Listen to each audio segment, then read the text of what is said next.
Students, how are you? कैसे हैं आप? I myself Kullej Ahmad, this is my channel Kullej excellent classes. आज हम आप लोगों के लिए लेके आए हैं क्लास 11th फिजिक्स की ग्रेविटेशन चैप्टर, जो बहुत ज़्यादा इंपॉर्टेंट है। This is the basic for the electrostatics of class 12। इसका सारा कॉन्सेप्ट क्लास 12 के इलेक्ट्रोस्टैट में होता है और इलेक्ट्रोस्टैटिक्स के सारे कॉन्सेप्ट मैग्नेटिज्म में यूज होता है क्लास 12 के। और वैसे ये chapter competitive point of view से ज़्यादा इम्पोर्टेंट है, क्योंकि इसके सवाल 4 से 6 जनरली हर कंपटीशन में रहता है। School examination point of view से भी ये चैप्टर्स काफ़ी इम्पोर्टेंट है। तो आज हमारा पहला लेक्चर होगा ग्रेविटेशन की। सबसे पहले हेडिंग डालते हैं gravitation.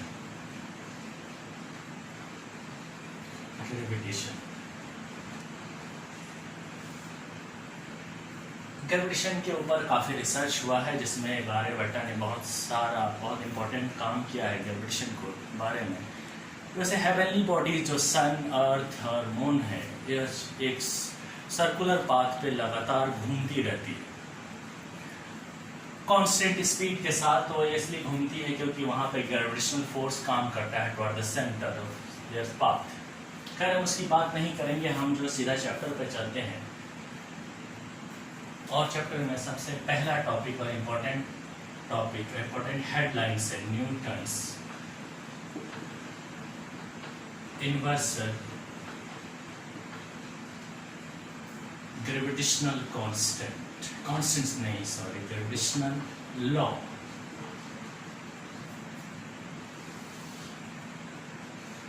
Okay, Newton's universal gravitational law आज का पहला हेडिंग्स। न्यूटन लॉ ने ग्रेविटेशन के ऊपर क्या क्या स्टेटमेंट दिया, क्या क्या कहा। First statement from this law is the each particle is attract to every other particles। Her particle दूसरे पार्टिकल को अट्रैक्ट करती है, ऐसा न्यूटन ने अपने यूनिवर्सल ग्रेविटेशन लॉ में कहा है। मतलब अगर कोई बॉडी है, पहली बॉडी जिसका मास m1 है, दूसरी बॉडी मास m2 की, दोनों बॉडी एक दूसरे से ऊपर अट्रैक्टिव फोर्स लगा रही होगी। अब वो अट्रैक्टिव फोर्स क्या है? फिलहाल दोनों बॉडी r डिस्टेंस से मान लिया सेपरेट है, दोनों बॉडी एक दूसरे को खींच रही है, यानी कि कोई ना कोई फोर्स यहाँ लग रहा होगा और वो फोर्स अट्रैक्टिव होगा। आपको पता है, क्योंकि पहला ही स्टेटमेंट क्या है, each particle is attract to every other particle. Attract करने के लिए उसे फोर्स का इस्तेमाल तो करना पड़ेगा, यानी कि वो फोर्स जो है अट्रैक्टिव फोर्स है। तो आगे के स्टेटमेंट क्या है उसको हम देखते हैं। द फोर्स ऑफ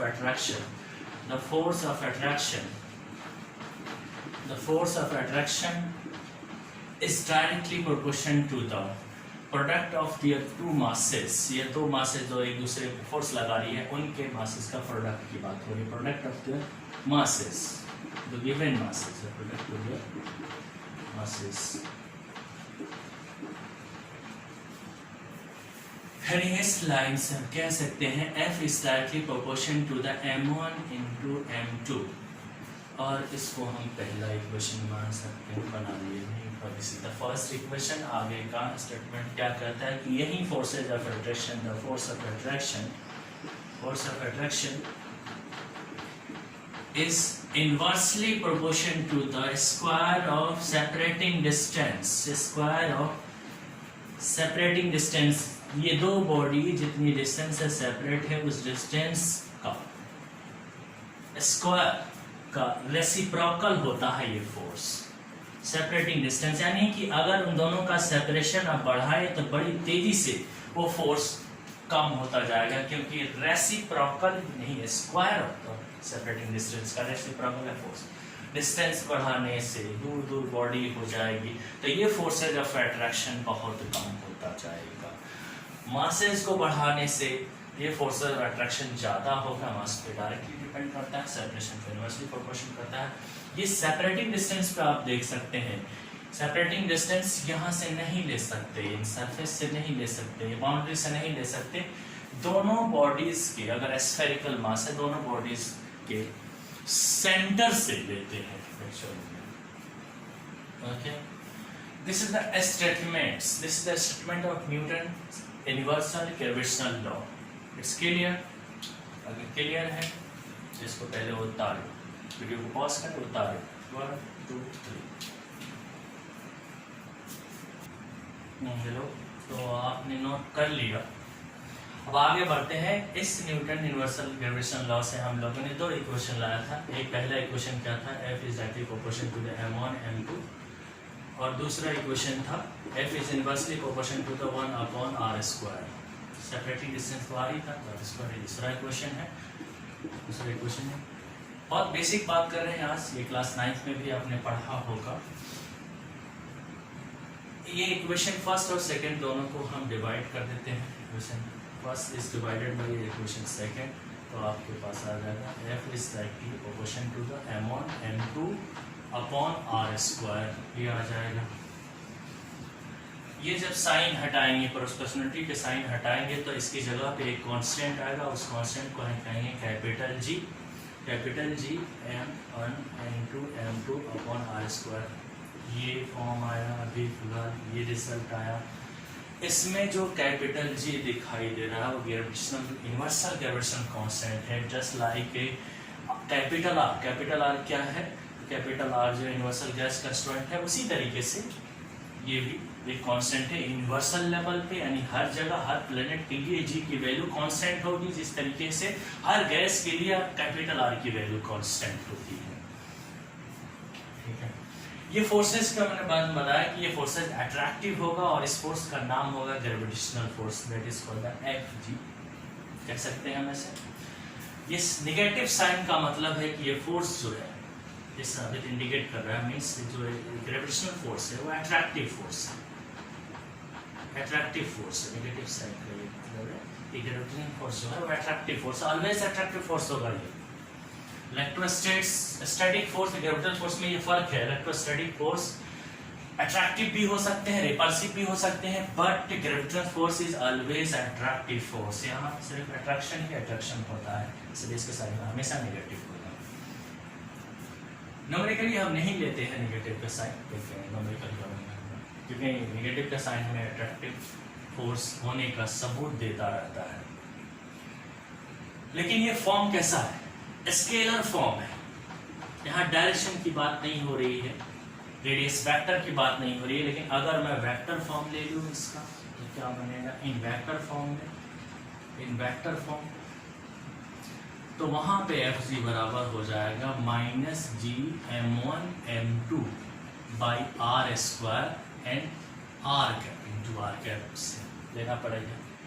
ज़्यादा डिटेल नहीं कह रहे, डायरेक्ट आप रिजल्ट याद रखें। स्केलर वेक्टर फॉर्म में आप जो है वेक्टर्स पढ़ा होगा, वहाँ पे ये समझ में आ गया होगा कि इस तरह की चीज़ें कैसे आती है, वह सब पता कर सकते हैं। नहीं पढ़ा होगा तो कमेंट सेक्शन में कमेंट करें, हम वेक्टर की भी लेक्चर रिकॉर्ड कर देंगे, वेक्टर की भी वीडियो बना देंगे। एक कहते हैं कि r cap is the unit vector of r है, तो हम r वेक्टर का यूनिट वेक्टर ले लेते हैं, r vector upon r vector का मॉडुलस। इसको हम ऐसे भी लिख सकते हैं, r यूनिट वेक्टर बराबर r vector upon small r। Scalar form ऐसे लिखें या ऐसे लिखे, बात सेम है। अब Fg इन इस वेक्टर फॉर्म में क्या करेंगे, -G m1 m2 by r square फिर into r vector upon r, और ये r स्क्वायर इंटू r हो जाएगा r क्यूब। ये final form of gravitational force है इन द वेक्टर फॉर्म। और ये भी लगा कि यहाँ पे जो कैपिटल G है उसको जो है यूनिवर्सल ग्रेविटेशनल कांस्टेंट है, यूनिवर्सल ग्रेविटेशनल कांस्टेंट है, कांस्टेंट। और ये इसका वैल्यू हमेशा 6.67 into 10 to the power -11 newton metre square पर केजी स्क्वायर होता है। न्यूमेरिकली इसको आसान करने के लिए हम इसको 20/3 into 10 to the power -11 newton metre square पर केजी स्क्वायर भी लिख सकते हैं। ठीक है, ओके, इसके लिए pause the video ओके, तो उतार लिया होगा आई थिंक। आगे हम नेक्स्ट टॉपिक पे चलते हैं। नेक्स्ट टॉपिक है कि एक्चुअली में न्यूटन लॉ या ग्रेविटेशनल फोर्स वैलिड किन चीज़ों के लिए है। सबसे पहली बात ये सिर्फ पॉइंट मासेस के लिए वैलिड्स है। यानी न्यूटन्स का जो लॉ जिसने ग्रेविटेशनल फोर्स को डिफाइन किया, बेसिकली वो लॉ ही बना किस लिए है, Newton's law is only valid for point mass, only valid for point mass, point mass के लिए वैलिड है। अब ये बात आती है कि ये पॉइंट मास है क्या, पॉइंट मास क्या है, पहले उसकी बात कर लेते हैं कि what is the point mass. Point मास क्या है? अगर कोई बॉडी है उसका साइज बेसिकली जो है सेपरेटिंग डिस्टेंस से बहुत कम है, दो बॉडीज है, उन दोनों का साइज उन दोनों के सेपरेशन से बहुत कम है, तो वो पॉइंट साइज ऑब्जेक्ट हो गया और उसका मास पॉइंट मास होगा। इफ द ऑब्जेक्ट या बॉडी या पार्टिकल जो भी है, object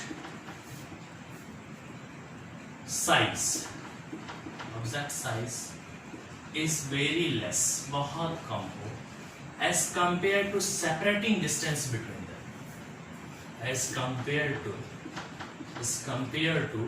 separating distance between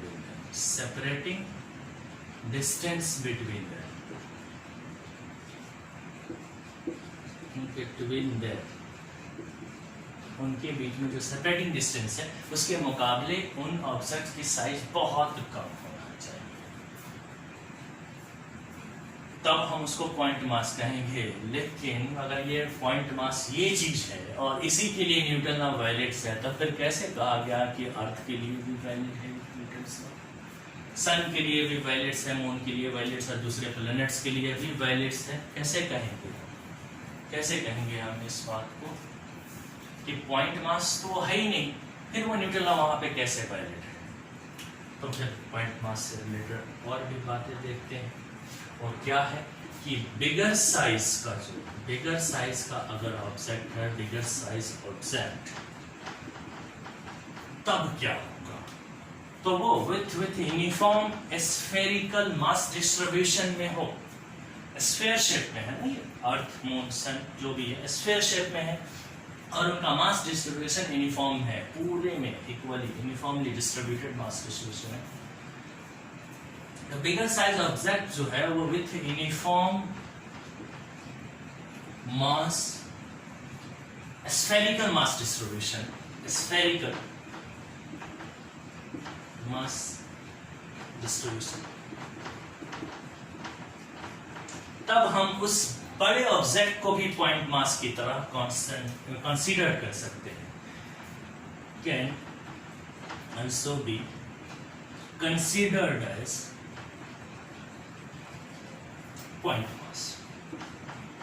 point mass की तरह हम उसको कंसीडर कर सकते हैं। यहाँ पे क्या है? Newton law is only valid for the point mass. Point मास क्या है? अगर ऑब्जेक्ट की साइज सेपरेटिंग डिस्टेंस से बहुत छोटा हो तो हम उसको कह सकते हैं point mass, point size object और उसके मास को पॉइंट मास कह सकते हैं। बिगर साइज ऑब्जेक्ट हो तो यूनिफॉर्म स्फेरिकल मास डिस्ट्रीब्यूशन हो तो हम उसको पॉइंट मास की तरफ कर सकते हैं। और वैसे भी देखें सन और अर्थ के बीच की जो दूरी है वो बहुत ज्यादा है, अगर अर्थ की साइज से कंपेयर करें तो वहां के लिए भी ये बात सेंटेंस उसमें भी ये वैलिड हो रहा है, बड़े साइज का है तो ये हो रहा है। चलिए अब आगे बढ़ते हैं और अब हम डिस्कस करेंगे। पहले इसको इतना उतार लें, ओके 1 2 3 ओके। अब हम आगे बात करते हैं आगे के टॉपिक। अगला हेडिंग्स डालिए आप, क्या हेडिंग है अगला? Properties of gravitational force, properties of gravitational force. और ये ज्यादा इंपॉर्टेंट है क्योंकि इन सारे पॉइंट्स का, इन सारे प्रॉपर्टीज का इस्तेमाल न्यूमेरिकल में भी होता है। नीट पॉइंट ऑफ व्यू से देखा जाए तो इस तरह के कॉन्सेप्ट जो थ्योरेटिकल क्वेश्चन में 45% आते हैं नीट एग्जाम में, प्रॉपर्टीज से निकाले गए ज्यादातर क्वेश्चंस होते हैं। जैसे पहली प्रॉपर्टीज यहाँ पे क्या होगा वो देखते हैं। पहला प्रॉपर्टीज यहाँ पे क्या है? Properties of gravitational force. पहला प्रॉपर्टीज है कि it is the weaker force, बहुत कमजोर फोर्स है। Weaker force. लेकिन दूसरा पॉइंट देखिए, वीकर फोर्स है, उसके बावजूद भी it is a long range order force. Weaker force होने के बावजूद भी ये लंबे रेंज तक काम कर लेता है, लॉन्ग रेंज ऑर्डर फोर्स। और सबसे इंपॉर्टेंट प्रॉपर्टीज, सबसे ज्यादा इंपॉर्टेंट कि gravitational force it is a central and conservative force. It is a central and conservative force. Conservative force ये ज्यादा इंपॉर्टेंट है, सेंट्रल एंड कंजर्वेटिव फोर्स। चौथा, ये भी इंपॉर्टेंट है, चौथी प्रॉपर्टीज क्या है इसकी? चौथी प्रॉपर्टी है it is independent of medium से इसे कोई प्रभाव नहीं पड़ता। इंडिपेंडेंट ऑफ मीडियम से किसी कोई फर्क नहीं पड़ता। अगर एयर मीडियम हो या वाटर की मीडियम हो, दोनों दो बॉडी है, दोनों का अट्रैक्शन सेम फोर्स से ही होगा, चाहे वो एयर हो या वाटर से। Last properties also be important, it is independent of presence of any third body between the, इन दोनों बॉडीज के बीच में, जिनके बीच में attraction force, attractive force, gravitational force लग रहा है, अगर तीसरी बॉडी आ भी जाए तो उससे उस फोर्स पे कोई असर नहीं पड़ेगा। It is independent in the presence of third body between them।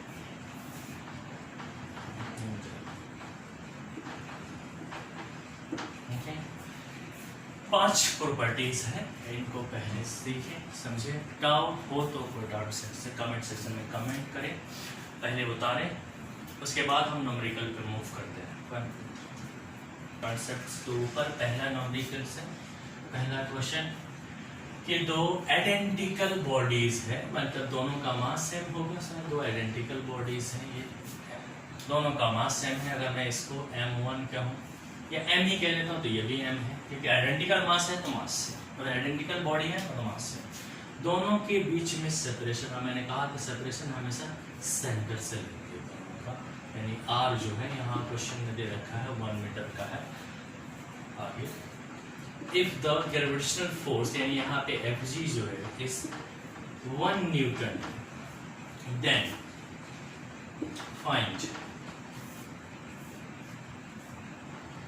masses of each body, spherical body या body which are set। दो बॉडी है, दोनों का आइडेंटिकल, दोनों आइडेंटिकल बॉडीज है, उनके मास उनका सेम होगा, अंडरस्टूड है। क्वेश्चन में सिर्फ यही दिखा है कि two identical body which is separated by 1 metre से, if the gravitational force between them is 1 newton, then find masses of each body. Okay, try करें, क्वेश्चन वीडियो को पॉज करें और फिर ट्राई करें। ओके, कर लिया? ओके, अब हम करते हैं। सबसे पहले इसके सॉल्यूशन की तरफ चलते हैं। फॉर्मूला हमारे पास है Fg बराबर capital G m1 into m2 by R square, ये फॉर्मूला। Fg दे रखा है 1 न्यूटन, उसको पुट करें, ये तो कांस्टेंट है और इसकी वैल्यू दे देंगे 6.67 into 10 to the power -11। m1 m2 तो इक्वल है, दोनों ही m है तो हो गया m स्क्वायर, और सेपरेटिंग डिस्टेंस 1 मीटर है, 1 स्क्वायर हो जाएगा। सॉल्व कीजिए इसको, तो m स्क्वायर बराबर हो जाएगा 1/6.67 इंटू 10 टू द पावर -11। आगे m स्क्वायर बराबर इस पावर्स वाले को हम ऊपर ले जाते हैं तो 1/6.67 into 10 to the power positive का 11, हम ज़्यादा से ज़्यादा इस पे लिख सकते हैं, 10/6.67 इंटू 10 टू द पावर। इसको हम आगे सॉल्व कर देंगे तो ये 1 पॉइंट समथिंग आएगा। इंटू 10 टू दी पावर, ये आएगा m स्क्वायर। और जब मैं अब यहाँ से हम m निकाल सकते हैं, इसका रूट निकालने के लिए 1 पॉइंट समथिंग जो कुछ भी होगा into 10 to the power 10, root निकाल लेंगे तो मास आ जाएगा।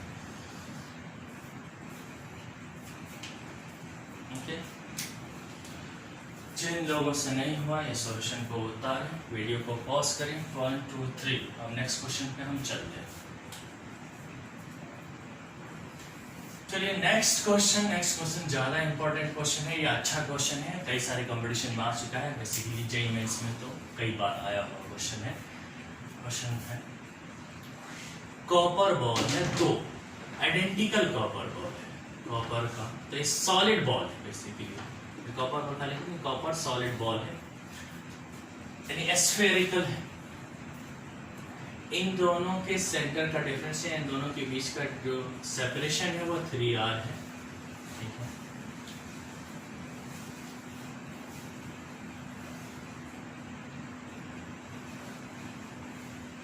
इफ द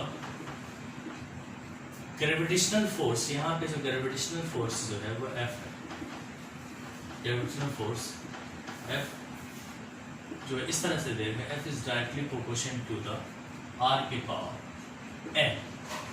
आपको निकालना है n की value, find the value of n, find n कि n क्या होगा। वीडियो को पॉज करें, ट्राई करें,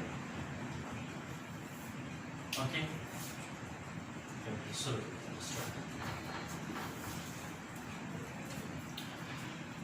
सबसे पहले हम फार्मूला लिखते हैं कि ग्रेविटेशनल फोर्स बराबर होता है capital G m1 into m2 by r square,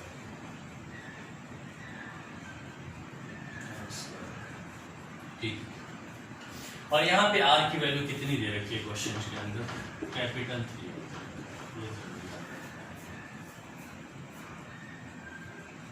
question के अंदर एक तब्दीली कि कैपिटल R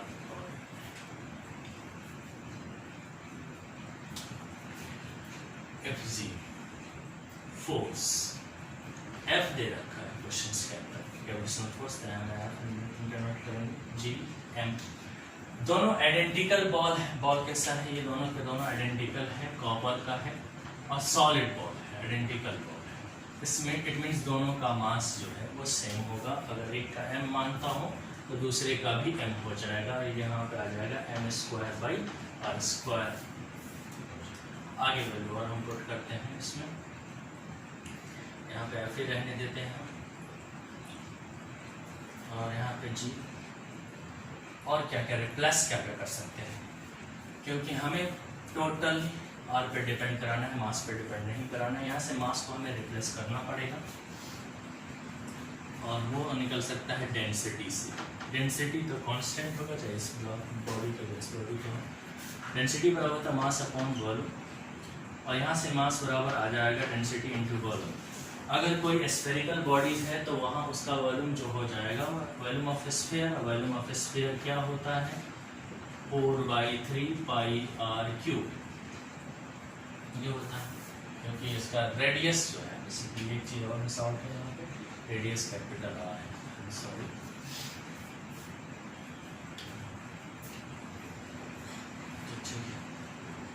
अब इसको हम m की जगह पुट कर देते हैं। पहले m बराबर हो जाएगा रो 4/3 पाई r क्यूब, और m की जगह पे हम यहाँ पुट कर देते हैं तो हो जाएगा रो स्क्वायर 16/9 पाई स्क्वायर और r के पावर 6। नीचे r स्मॉल r बराबर 3r है तो 3r 9r स्क्वायर हो जाएगा। इधर ले लेते हैं हम इसको, बाकी को यहाँ पे हम सॉल्व करेंगे तो ये r के पावर 2 r के पावर 6 ये कैंसिल हो जाएगा, और कैंसिल हो के आएगा f equal to g rho square 16/9 pi square और r के पावर 4 नीचे 9 है, ठीक है। ओवरऑल ये देखिए g कांस्टेंट है, रो कांस्टेंट है, ये कांस्टेंट पाई कांस्टेंट 9 कांस्टेंट है, ये पूरा का पूरा ही क्या है कांस्टेंट है, तो इसके ऊपर तो डिपेंड नहीं कर रहा। डिपेंड सिर्फ एक ही चीज़ के ऊपर कर रहा है, इसीलिए हमने मास को यहाँ से रिप्लेस किया था, वरना मास के साथ वेरी करने लगता तो हमें मुश्किल हो जाता आर और एफ के बीच में रिलेशन निकालना, क्योंकि हमें दोनों को ही एक दूसरे पर डिपेंड कराना था और किसी थर्ड चीज़ को नहीं लेके आना था। अब यहाँ से आराम से हम कह सकते हैं F is directly proportional to the R की power 4। It means that's N की वैल्यू क्या आ जाएगी 4। This is the answer. Okay, आज के लेक्चर में बस इतना ही। अगर किसी को कोई प्रॉब्लम हो तो इसे कमेंट सेक्शन में कमेंट करेंगे, कोई डाउट हो। अगर आपको वीडियो पसंद आया हो तो लाइक करें, और जिन लोगों ने अभी चैनल को सब्सक्राइब नहीं किया है वो सब्सक्राइब करें प्लीज़। ओके, नेक्स्ट लेक्चर में हम आगे और टॉपिक कवर करेंगे और कुछ अच्छे कॉम्पिटिटिव सवाल करेंगे जो JEE मेंस में आए हुए हैं। तो कंटिन्यू हो जाएगा, नहीं कंटिन्यू हो रहा है, बैठ कर।